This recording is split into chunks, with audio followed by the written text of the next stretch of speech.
പ്രഖ്യാപിച്ചുകൊണ്ടാണ് ഇപ്പോൾ പാകിസ്ഥാൻ വരുന്നത്. സ്വാഭാവികമായി അവർ അത്തരമൊരു സൈനിക നീക്കം ഇനി പ്രഖ്യാപിച്ചു കഴിഞ്ഞു. ഇന്ത്യയുടെ തുടർ നീക്കം പ്രതീക്ഷിച്ചുകൊണ്ട് തന്നെയാണ് പാകിസ്ഥാനും കരുതിയിരിക്കുന്നത്. എന്തായാലും ജാഗ്രത അതീവമായി തന്നെ അതിർത്തി മേഖലകളിൽ തുടരുന്നു. വ്യാജ പ്രചരണം പാകിസ്ഥാന്റെ ഭാഗത്തു നിന്നും വ്യാപകമായി ഉണ്ടാവുന്നുണ്ട്. ഇതിനിടയിൽ ഇന്റർനാഷണൽ മോണിറ്ററി ഫണ്ടിൽ ഇന്ത്യയുടെ എതിർപ്പിനെ അവഗണിച്ചുകൊണ്ട് പാകിസ്ഥാന് ഒരു വിഹിതം പണം അനുവദിച്ചിരുന്നു. ഇതിനെ പുനഃപരിശോധിക്കണമെന്ന് ആവശ്യപ്പെട്ടുകൊണ്ട് ഇന്ത്യ വീണ്ടും IMF-നെ സമീപിക്കും എന്നാണ് ഇപ്പോൾ പുറത്തുവരുന്ന വാർത്തകൾ. അങ്ങനെയെങ്കിൽ പാകിസ്ഥാനെതിരെ സാമ്പത്തികമായ പ്രതിരോധവും നീക്കങ്ങളും ശക്തമാക്കുക കൂടിയാണ് ഇന്ത്യയുടെ തന്ത്രം. തീർച്ചയായും അത്തരത്തിൽ ഒരുപാട് നീക്കങ്ങൾ ഇന്ത്യയുടെ ഭാഗത്ത് നിന്ന് ഉണ്ടാകുന്നുണ്ട്. ശക്തമായ തിരിച്ചടികൾ പാകിസ്ഥാന് ശക്തമായ തിരിച്ചടികൾ ഇന്ത്യയുടെ ഭാഗത്ത് നിന്ന് സംഭവിക്കുന്നു. പാകിസ്ഥാനുള്ളിൽ നിന്ന് തന്നെ യുദ്ധം അവസാനിപ്പിക്കണമെന്നും അതിനുള്ള ആരോഗ്യം നമുക്കില്ല എന്നുമുള്ള ഒരുപാട് രോദനങ്ങൾ കൂടി ഉയരുന്നുണ്ട് എന്നുള്ളതാണ്. കാരണം അത്രത്തോളം ആ ജനം സഹികെട്ട് കഴിഞ്ഞു. അവിടുത്തെ ഭരണകൂടത്തിൻ്റെ ചെയ്തികൾ പട്ടാളത്തിൻ്റെ മർക്കട മുഷ്ടി കൊണ്ട്, സാമ്പത്തികമായ പ്രശ്നങ്ങൾ കൊണ്ട്, വിലക്കയറ്റം കൊണ്ട്, അവശ്യ സാധനങ്ങളുടെ ക്ഷാമം കൊണ്ടൊക്കെ ഒരുപാട് അനുഭവിക്കുന്ന ഒരു ജനതയാണ് പാകിസ്ഥാൻ എന്ന കാര്യത്തിൽ സംശയമില്ല. അവിടെ വീണ്ടും ഒരു യുദ്ധമെത്തുക അല്ലെങ്കിൽ ആക്രമണങ്ങൾ ഇന്ത്യ ശക്തമാക്കുക എന്നുള്ളത് അവർക്ക് ചിന്തിക്കാൻ പോലും പറ്റാത്ത സാഹചര്യമാണ് സൃഷ്ടിക്കുക എന്നുള്ളതാണ് ഏറ്റവും നിർണായകമായ കാര്യം. ഇതിനിടെ ജമ്മു കശ്മീരിലെ പോസ്റ്റുകൾക്ക് നേരെ ഇന്ത്യൻ പോസ്റ്റുകൾക്ക് നേരെ പാക് സേനയുടെ ആക്രമണം ഉണ്ടാകുന്നു തുടർച്ചയായി എന്നുള്ള വിവരങ്ങൾ കൂടി പുറത്തു വരുന്നുണ്ട്. കൃത്യമായ തിരിച്ചടി ഇന്ത്യൻ സേന നൽകുന്നുണ്ട് എങ്കിൽ പോലും പ്രകോപനം വല്ലാതെ ശക്തമാക്കുകയാണ് പാകിസ്ഥാൻ എന്നുള്ളതാണ്. പാകിസ്ഥാൻ ഡ്രോണുകൾ തകർക്കുന്നു, പാകിസ്ഥാൻ പ്രയോഗിച്ച മിസൈലുകൾ തകർക്കുന്നു, ഒപ്പം സാമ്പത്തികമായ ഉപരോധം ഏർപ്പെടുത്താനുള്ള ശ്രമങ്ങളും ഇന്ത്യ തുടരുന്നുണ്ട്.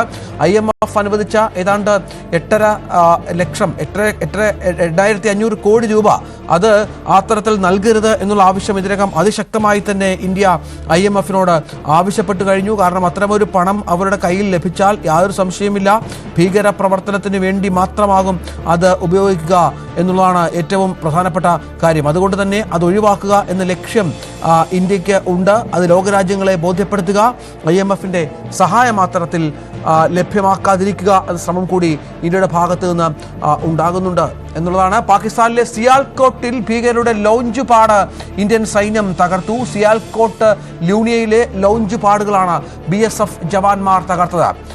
അവരുടെ വാർത്താക്കുറിപ്പ് ഇന്ത്യയിലെ അക്നൂർ ജില്ലയോട് ചേർന്നുള്ള പാകിസ്ഥാൻ്റെ ജില്ലയാണ് സിയാൽകോട്ട്.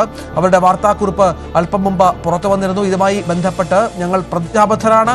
ഇന്ത്യയുടെ സംരക്ഷണത്തിന്, ഇന്ത്യയുടെ ജനങ്ങളുടെ സുരക്ഷയ്ക്ക് ഞങ്ങൾ സദാ ജാഗരൂകരാണ്, പ്രതിജ്ഞാബദ്ധരാണ് എന്ന് നമ്മുടെ ബോർഡർ സെക്യൂരിറ്റി ഫോഴ്സ് ഉദ്യോഗസ്ഥർ വ്യക്തമാക്കിയ സാഹചര്യം കൂടിയുണ്ട്.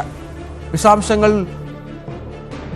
അല്പസമയത്തിനകം അതിൻ്റെ വിശദാംശങ്ങൾ കൂടുതൽ ലഭ്യമാകുമെന്നുള്ളതാണ്. തിരിച്ചടിച്ചു ഇന്ത്യൻ സൈന്യം. BSF-ഉം നമ്മുടെ സൈനികവും ഒക്കെ ഏറെ ജാഗരൂകരായ കാര്യങ്ങളെ കൈകാര്യം ചെയ്യുന്നു എന്നുള്ളതാണ്. ഡ്രോണുകൾ വെടിവെച്ചിടുന്നു, മിസൈലുകൾ വെടിവെച്ചിടുന്നു.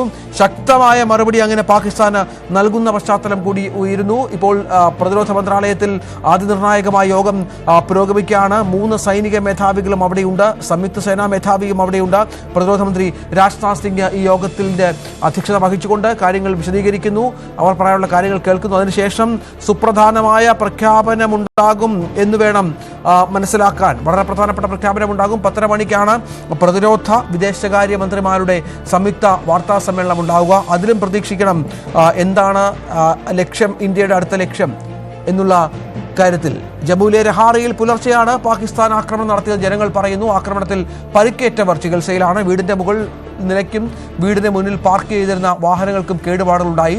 പാകിസ്ഥാൻ നടത്തിയ വെടിവെപ്പിൽ ഒരു പ്രാദേശിക മാധ്യമപ്രവർത്തകനും കുടുംബത്തിനും പരിക്കേറ്റിട്ടുണ്ട്. बिल्कुल हुरैरा, और मैं सीधे तस्वीर दिखाना चाहता हूँ रिहाड़ी कॉलोनी की तस्वीर आपको दिखाना चाहता हूँ, जहाँ पे आज सुबह तकरीबन 6 बजे ये रिहाड़ी और बख्शीनगर के बीच में है। तकरीबन 6 बजे के करीब इसमें शल गिरे हैं इस मकान में। और यहाँ पे उसके साथ साथ दुमाना एरिया में, जिस तरह मैंने कहा, इस तरह से नागबनी एरिया है, रिहाड़ी एरिया है, और बाकी जगहों पे आबशंभू एरिया है, वहाँ पे भी ये चीज़ हुई है। देखिए, मैंने ऊपर वाला हिस्सा दिखाया, लेकिन जो पार्किंग में जो मकान थे, जो पार्किंग में जो गाड़ियां थी, टू व्हीलर और 4 व्हीलर, वो भी पूरी तरह से इसमें डैमेज हो चुके हैं। और जो मलबा है, देखिए मलबा भी पूरी तरह से बिखरा हुआ है। मकान का जो मलबा है वो यहाँ पे आप बिखरा हुआ है। घर के सामने हालत गाड़ियों की हुई है, जो सामने गाड़ियाँ पार्क में की गई थी। हर तरह से यही नज़ारा देखने को मिल रहा है। हम 4 ही थे अंदर, बच्चे हैं 2 मेरे, और हम दोनों पहले गैलरी में ही थे हम लोग। तो 10 मिनट जब सायरन हुआ तो मुझे कुछ ऐसे ही लगा, मैंने बोला चलो चलो अंदर चलो। तो बस भैया अंदर ही गए हैं 10 मिनट, क्योंकि डिस्टर्बेंस चल रही है, 3 दिन से सोया कोई नहीं है। कह रहे हैं कि कुछ जख्मी very scary, very scary. The house is totally lost.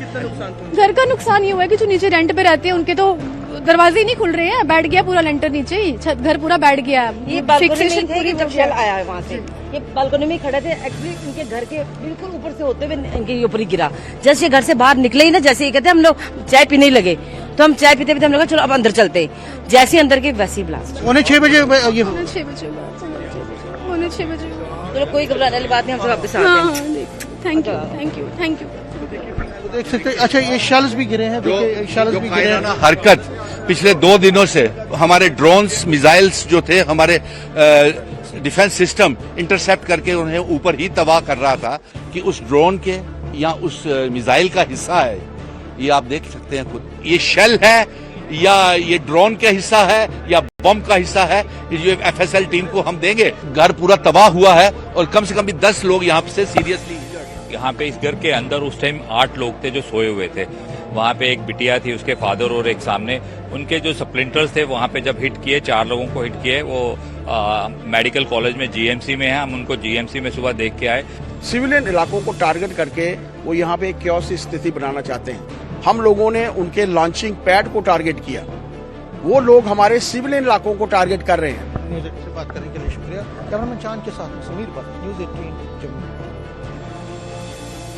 പലതരത്തിലുള്ള സിവിലിയൻസിനെ ടാർഗറ്റ് ചെയ്യുക, നിരപരാധികളുടെ ജീവനെടുക്കുക എന്ന ലക്ഷ്യം തന്നെയാണ് പാകിസ്ഥാന്റെ ഭാഗത്തു നിന്ന് ഉണ്ടാകുന്നത് എന്ന കാര്യത്തിൽ സംശയമില്ല.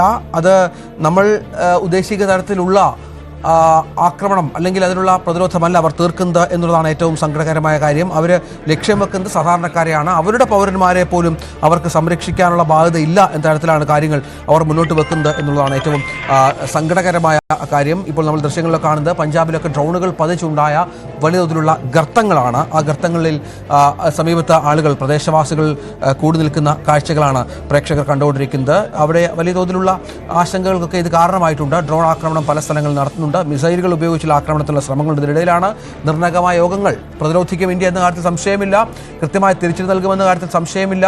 വലിയ തോതിലുള്ള പ്രതിരോധ സംവിധാനങ്ങൾ നമ്മൾ ഒരുക്കിയിട്ടുണ്ട്. അതുകൊണ്ട് തന്നെയാണ് ഇത്രയധികം ഡ്രോണുകൾ, 400-500 ഡ്രോണുകളൊക്കെ ഒരേ സമയം ഉപയോഗിച്ചിട്ടും അത് യാതൊരു തരത്തിലും നാശനഷ്ടം വലിയ തോതിൽ ഉണ്ടാക്കാതെ കടന്നു പോകുന്നത് എന്നുള്ളതാണ്. പക്ഷേ അതിനിടയിലും ചില മരണങ്ങൾ സംഭവിക്കുന്നു, സാധാരണക്കാരായ ജനങ്ങൾ മരിക്കുന്നുണ്ട്. അതിനൊപ്പമാണ് നാശനഷ്ടങ്ങൾ. വളരെ നമ്മുടെ അതിർത്തിയിലുള്ള ജനങ്ങളെയൊക്കെ ഭീതിപ്പെടുത്തുക എന്ന ലക്ഷ്യം തന്നെയാണ് ഇതുമായി ബന്ധപ്പെട്ടവർ മുന്നോട്ട് വെക്കുന്നത് എന്ന കാര്യത്തിൽ സംശയമില്ല. ഏതായാലും നമുക്ക് ഇനിയും ഇതുമായി ബന്ധപ്പെട്ട അപ്ഡേറ്റുകൾ വളരെ കൃത്യമായി തന്നെ ന്യൂസ് 18ലൂടെ പ്രേക്ഷകർക്കായി എത്തിച്ചുകൊണ്ടിരിക്കുകയാണ്. 10:30 മണിക്കാണ് സംയുക്ത വാർത്താ സമ്മേളനം ഉണ്ടാകുക. അതിൽ കൂടുതൽ വിവരങ്ങൾ, ഇന്ത്യയുടെ അടുത്ത നടപടികളുമായി ബന്ധപ്പെട്ട, ഇതുവരെ സ്വീകരിച്ച നടപടികളുമായി ബന്ധപ്പെട്ട കൂടുതൽ വിശദാംശങ്ങൾ ലഭ്യമാകുമെന്ന് വേണം കരുതാൻ. വളരെ പെട്ടെന്ന് തിരിച്ചു വരാം ഇടവേളയ്ക്ക് ശേഷം.